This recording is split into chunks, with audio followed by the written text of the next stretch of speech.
The Tao of Self-Confidence, episode 407. Welcome to the Tao of Self-Confidence, where I share stories of amazing women who have discovered their inner journey to self-confidence. Visit our website at thetaoofselfconfidence.com. Your inner journey to self-confidence awaits. Well, hello friend. Welcome to the Tao of Self-Confidence, where I share stories of amazing women who have discovered their inner journey to self-confidence. I'm your host today, Sheena Yap-Chan, and today I have an amazing lady on the show today. She is an actress, a dancer, and a self-proclaimed creative nomad, and I'm just really excited to have her on today to share her story and tips on self-confidence. So without further ado, I'm going to introduce you to Amanda Suk. Amanda, how are you today? Maybe you can fill in a little bit more about yourself to our listeners. Yeah, I feel like there should be like one of those applause tracks for myself. That sounds so lame, sorry. Elaboration. I don't know, I think you nailed it all. Sorry, I'm trying to think of more things to elaborate on. Oh, I guess I could maybe elaborate on creative nomad. The reason for that being there's such a hodgepodge of other things that I enjoy doing, but I wouldn't ever label myself as any of those things, if it makes sense, because I like to blog, but I wouldn't introduce myself as a blogger. I once in a while will play around with styling gigs here and there, but I wouldn't call myself a stylist either. I also really like to read poetry and write poetry, but also not necessarily my forte. And lately I've been dibble-dabbling in watercolor painting. Also not a forte. But there's just a lot of different creative things that I like to do, and I'll hop around. So I kind of coined creative nomad and put that upon myself to just use in bios. Awesome. Well, thanks for sharing that. And I think that's great that you find different outlets for your creativity. There's no necessarily, we don't have to label them as anything. Like you said, you dabble here or there, but in the end, you find different ways to be more creative, which is great. There's not like one certain way to do that. So thanks for sharing that. And Amanda, what's your cultural background? I am Korean American, but born and raised in St. Louis, so oftentimes I also tend to identify as a white Jewish lady. Awesome. Well, thanks for sharing that. And what would be your favorite self-confidence quote? My favorite self-confidence quote would have to be fearless, not flawless, which I was told to by a dance teacher of mine from back in maybe 2009, perhaps. Quite some time ago, but it made such a lasting impact on me. I don't know if she's the originator of that quote, but if anybody follows Luam on YouTube, she was one of the choreographers I used to take class from all the time when I lived in New York. And yeah, that was something she said, and it just kind of stuck with me ever since. Awesome. Well, thanks for sharing that. And I like that quote because sometimes, when we do something or start something new, we're not flawless at it, right?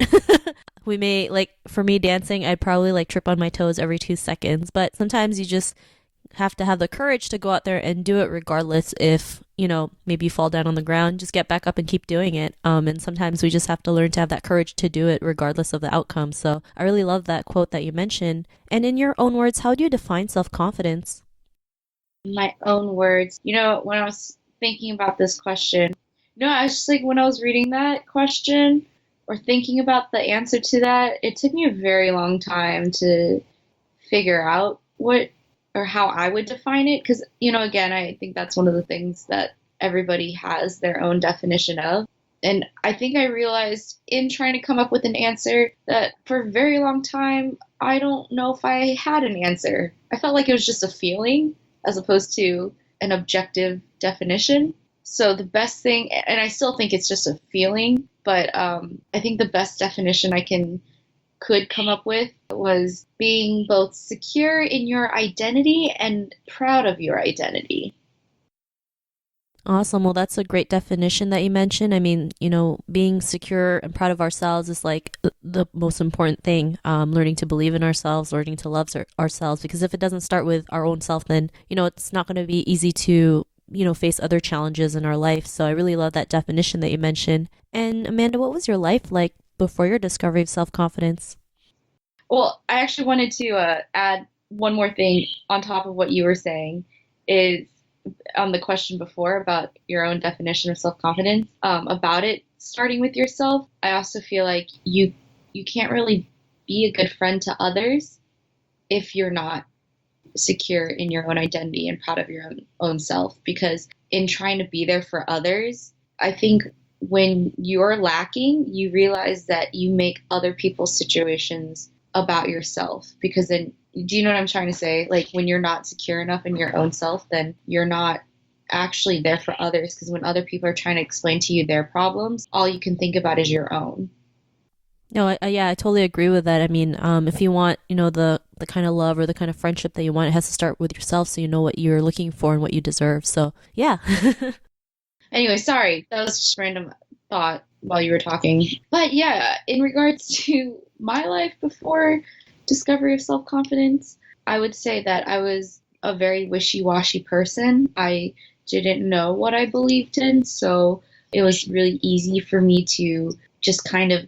I think the reason I was so good at going with the flow in my past is because I didn't have anything that I really believed in or needed to stand up for myself with, or I was too scared to stand up for myself. So yeah, whichever way the wind blew, I went as well. But then in all that, I realized it took me longer to kind of understand who I was and know who I was, because I was just constantly trying to be like other people as opposed to just figuring out who I was. Yeah, I don't know. I was definitely called a people pleaser for a majority of my life. So I was always trying to make other people happy without knowing what made me happy. Thanks for sharing that. And I think we're all guilty of that, right? The people pleasing, especially being brought up as like, do as you're told, don't make any noise, don't do anything that would be shameful. Not realizing like sometimes that can actually hurt our confidence, because we feel like if every move we make, we don't know if we're hurt, like if people are going to judge us for it or not. But no matter what happens, there's always going to be somebody out there who's going to judge you. So you might as well just, do what you feel is good for you. But was there a moment in your life when you realized that like you didn't have to, you had your confidence, like you had that boost of self-confidence? What was that like aha moment? I actually don't think I had a singular aha moment. And I think I'd be surprised to hear if a lot of people have a singular aha moment. I feel like it's always gradual. There's like a million small light bulbs, but not one big giant light bulb, if that makes sense. Yeah, totally. Sometimes, these small little actions create the big like result. Yeah, I mean, it's just like I can't be like, oh, on April 25th, 1996, such and such happened. I think things are constantly happening, and that's always shaping and shifting what self confidence might mean to us. I mean, I know for me personally, it was definitely a gradual maturity over time, because, yeah, for me, it's rooted in a more spiritual foundation, as my seriousness of how I live. Well, actually, let me backtrack. My seriousness of how I take my personal faith and my relationship with God. Where am I going with this? What am I trying to say? I'm trying to find my words. I just think like over time, like the more I realize how seriously I take my faith and my relationship with God, I realize that that's actually the foundation of my self confidence. Because when it comes to going backtracking to like my personal definition of self confidence, like if I'm talking about security and identity and being proud of your identity, I think that ties in with what I believe in. And yeah, that kind of, because I guess that's the closest thing to an aha moment. If I needed to simplify it or to try to singularize it, it would be, I guess, when I started to really identify more with my spiritual faith. Yeah, no, I mean, some of us feel like we don't have a spiritual bone in our body, and we're a lot more spiritual than we think. And it doesn't matter what you believe in, right? Everyone has a different belief, right, when it comes to religion and spirituality. But as long as you have that and know, like, it's like the inner work that you're doing, and it helps you become the person that you are, you start, seeing things in a different way, especially, in yourself. And, because of that realization, what's your life been like now?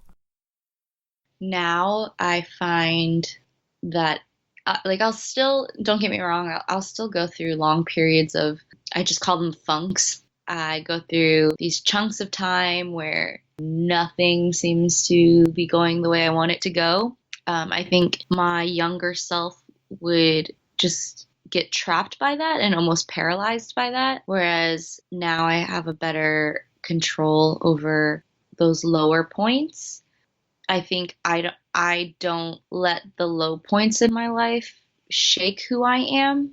I think that's the biggest thing is regardless of the highs and lows, like the more self-confidence you have and the more you know about yourself and understand who you are, the less shaken you are by the ups and the downs. And that roller coaster analogy that we all use to describe our lives. I think like with the lack of self-confidence, that's why when all these great things happen to someone, if they're not grounded and if they don't know who they are, they'll shift into the stereotype of the kinds of people that are described by all these money, fame, whatever, those kinds of things. But the same can be said of the extremely low points. If you don't have a firm understanding of who you are and a grasp of confidence, then when you hit those low points, you get completely wrecked and you get shaken and you lose yourself. And that's when you start turning to all these ulterior things because you think those things will make you feel better. But in actuality, everything is pretty fleeting. So it's finding like the unshakable things that really do bring you joy, that are completely satisfying and aren't temporary. And so I think that's, yeah, sorry. I just think that that's like probably the biggest thing that I've found post. I mean, it's not even post because I'm still on this journey, but the more I learn, I think that's what makes the biggest difference for me, because I'm definitely going through a lot of ups and downs still, but I think the joy I find in every day is much more consistent despite if I'm at a high or a low. Thanks for sharing that. And, there's nothing wrong with that, right? I mean, we all have our highs and lows. It's constantly going to happen in our lives. It's just learning to work on it and work on ourselves so that it's easier to overcome the more ups and downs that come in our lives, right? And a lot of people will say it's hard, right? It's so hard, but, anything worth doing is going to be hard at first, but the more you do it, the easier it does get. So, it's great that you're able to do that. And, to the woman who's listening to your episode, she may be in her own journey of self-confidence. What would be that one tip you would give to her?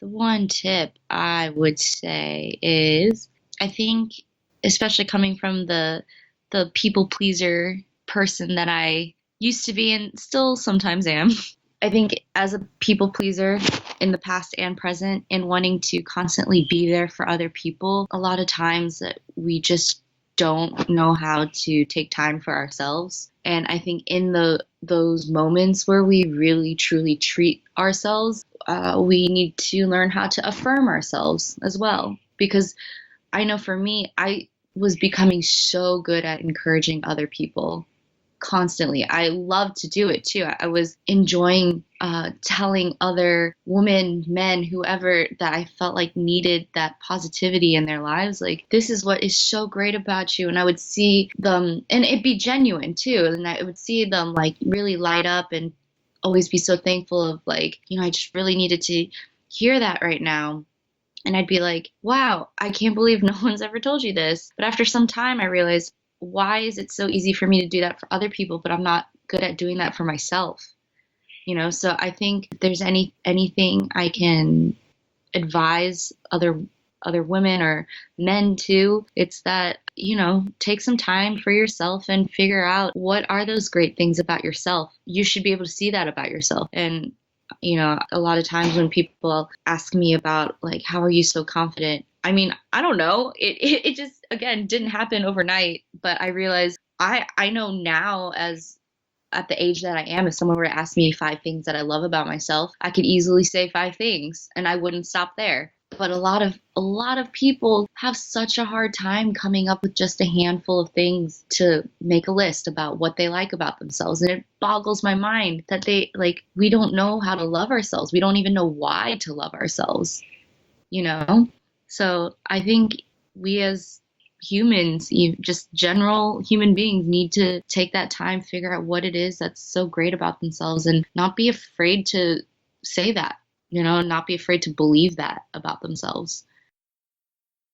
Thanks for sharing those great tips. And it's so true. I mean, we're so great at like shaming ourselves and bring ourselves down, but we can, it's really quick to do the opposite and say something nice about ourselves, or even say, what is right about me? And you surprise yourself when you start asking the right questions. So thanks for sharing that. And Amanda, if our listeners wanted to get to know a little bit more about you and what you do, is there any links or social media profiles we can connect with?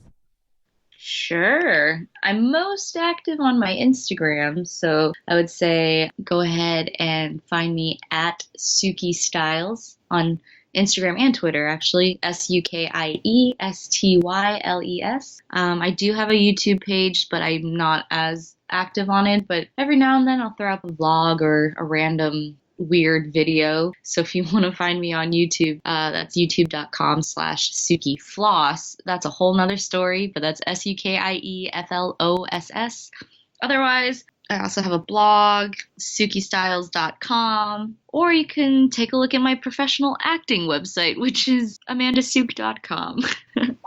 Awesome. Well, thanks for sharing that. And to our listeners, if you want to connect with Amanda, you can also head on over to thetaoofselfconfidence.com and search for Amanda's name. Her show notes will pop up along with everything else we talked about. And I just want to thank Amanda for taking the time to share her story and tips with us on self-confidence. So thank you so much.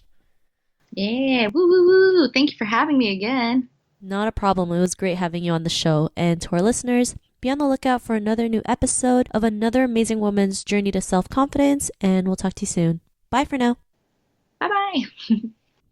Thank you for tuning in to another amazing episode of The Tao of Self-Confidence. Visit our website at thetaoofselfconfidence.com to check out cool resources, blog articles, show recaps, and so much more. Your inner journey to self-confidence awaits.